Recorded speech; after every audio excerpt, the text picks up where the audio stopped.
Ayan, mga kabunyog, mga kababayan, magandang araw sa inyong lahat. Nandiyan na si Kabunyog BG Badjola at si Kabunyog Iniko. Kanina pa ako hinahanap ni Kabunyog Iniko. Nasaan na daw ako? Oo, maganda pa naman tong topic ko ngayon. Kabunyog BG Badjola. Kahit last na nating topic to ngayon gabi, pero maganda tong topic natin. Ha? Maganda to, oh. Councilor ng CDO, Cagayan de Oro, na sinasabing girlfriend pa umano ni Duterte, nakadalaw dito sa ICC. Ayan, oh, nakadalaw sa ICC. Matindi, ano? Malakas talaga to kay Duterte, ah. Ha? Mukhang personal request ni Duterte na talagang makadalaw sa kanya. Kung sila Bongo nga, hindi nakakadalaw kay Duterte. Kung sila Panelo nga, hindi nakadalaw, di ba? Yung mga senador nga, hindi nakadalaw kay Duterte, di ba? Sila Aimee, sila Marcoleta noon. Pumunta yan ng dahig, hindi sila nakadalaw, hindi nakapasok. Pero itong si Councilor Balaba, yan, yung nakikita nyo. Itong si Councilor Balaba, matagal na itong controversial eh. Kasi noon pa ito, nachichismis ito.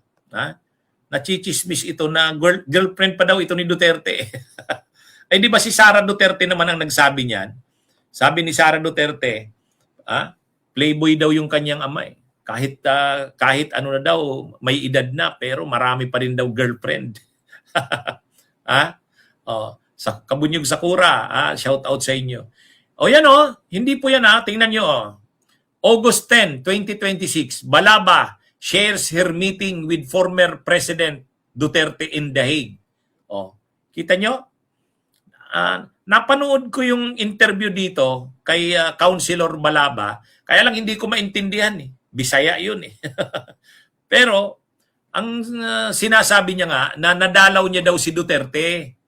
Dumalaw daw siya doon, Kabunyog Elizabeth Agabaw. Dumalaw siya. Medyo payat na daw si Duterte, sabi niya. Pero ano pa naman, daw, maayos naman ang kalusugan. Ano yan? Pero ang tanong, bakit nakadalaw ito doon? Bakit nakadalaw siya? Itong si Councilor Balaba. Ano to mga kabunyog? Baka ito? Baka gagawing testigo ni Duterte. Baka lang O baka personal request talaga ni Duterte yan na makadalaw. O kasi si Hanelet Abansinya nakakadalaw na ngayon. 'Di ba dati hindi naman nakakadalaw 'yon. Pero hindi nakakadalaw noon si Hanelet Abansinya dahil kay Kaufman, magkaaway yung dalawa eh. Si Golden Great sa Switzerland nanonood sa atin. Kaya Elizabeth Agabaw, shout out sa iyo. So ito mga kabunyuga, nabigla rin nga ako. Bakit nakapasok yan sa ICC? Di ba masyadong stricto doon? Isa lang naman ang pwede doon. Unang-una, request talaga ni Duterte. Siyempre, may justification siya. Bakit niya ito pinatawag? Hindi natin alam. Pero, sino ba itong si Councilor Balaba? Ito yung matagal nang naiintriga na ito, nachichismis na ito kay Duterte, na girlfriend pa raw to ni Duterte. Ay di ba nung naglabasan yung mga girlfriend ni Duterte, ang sabi ni Sara, matapos daw yung kanyang ina, marami ng girlfriend si Duterte. Pero ang kinasama niya lang talaga sa bahay, si Hanelet Abansinya. Pero mayroon pa daw mga babae na si Duterte, nalilink si Duterte, mga girlfriend. Ito na nga, isa nga ito yon, itong Balaba na to. Ay ngayon, itong si Balaba, nag-in-interview ng local radio doon sa Cagayan de Oro, pinanood ko eh. Yan Balaba shares her meeting with former President Duterte in The Hague. Kinikwento niya na pumunta nga daw siya doon. Last week yata yan. Last week yan. Kabunyog Balagtasan, Kabunyog James Torres, Kabunyog Christopher Al. Last week yan. Pumunta siya doon. Siguro, special request ni Duterte na pumunta doon. Di ba? Kabunyog Maria Elizabeth Chalcita.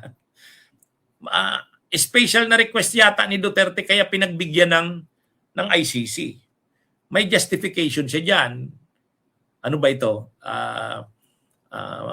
May mga alam ba ito sa mga yaman ni Duterte? Ano kaya? Ano kaya ang ano nito? Hindi naman yan ipapatawag doon kung hindi siya importante kay Duterte, di ba? Hindi naman madaling makapasok doon eh. Oh. Pero ito nakapasok itong si Councilor Balaba ng CDO. Hindi niya kasi dinitalye doon sa interview sa kanya kung anong dahilan ba't siya nakapasok. Bakit yung iba hindi nakakapasok doon? Sila Harry Roque nga, hindi naman nakapasok doon sila Panelo yung mga abogado na hindi. Pero ito nakapasok Bakit kaya? Ang pinapapasok lang ba doon yung mga may personal talagang kay Duterte?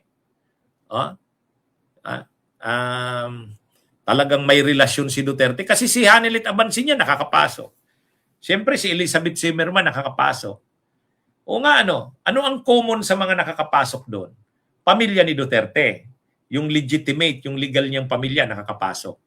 Pero yung illegit, yung yung pangalawang asawa, hindi naman siya kasal, pero yun yung live-in niya, si Hanelet, nakapasok din. Ay ito, hindi naman to kalibin ni Duterte, pero baka rin-recognize ni Duterte na girlfriend niya nga ito. Pinayagan ding makapasok. Ewan ko, hindi natin alam ano nga bang pa. Pero nabigla ako kasi in-interview ito. In-interview ito sa local na station doon sa Cagayan de Oro. Yan Balaba shares her meeting with former President Duterte in The Hague. Ang napanood ko lang doon, ang naintindihan ko yun sa pinapaliwanag niya, malakas din naman daw si Duterte, maayos naman daw ang kalagayan, malakas naman daw ito, kaya lang bagamat pumayat daw. Pumayat. Tapos naman daw, kumbaga maraming nagtatanong daw kung anong nangyayari sa Pilipinas, yung mga ganun. Hindi naman masyadong nagkwento itong si Balaba. Basta sinabi niya lang, bumisita nga siya kay Duterte. Hayaan nyo, sa mga susunod na araw, baka may detalye na yan. Baka may detalye na yan. Masyado kasing limitado yung mga sinabi niya Good evening sa iyo, Kabunyo Golden Great.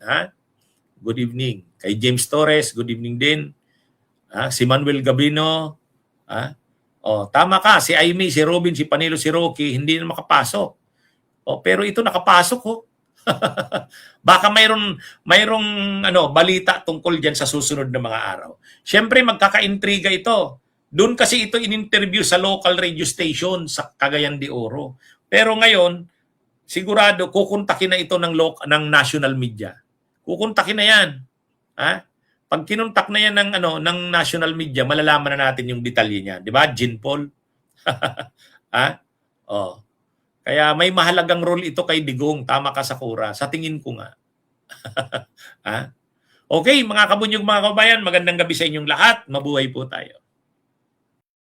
Bunyog, bunyog, halikan na kasama ka. Bunyog, kapag buklod ay may pag-asa.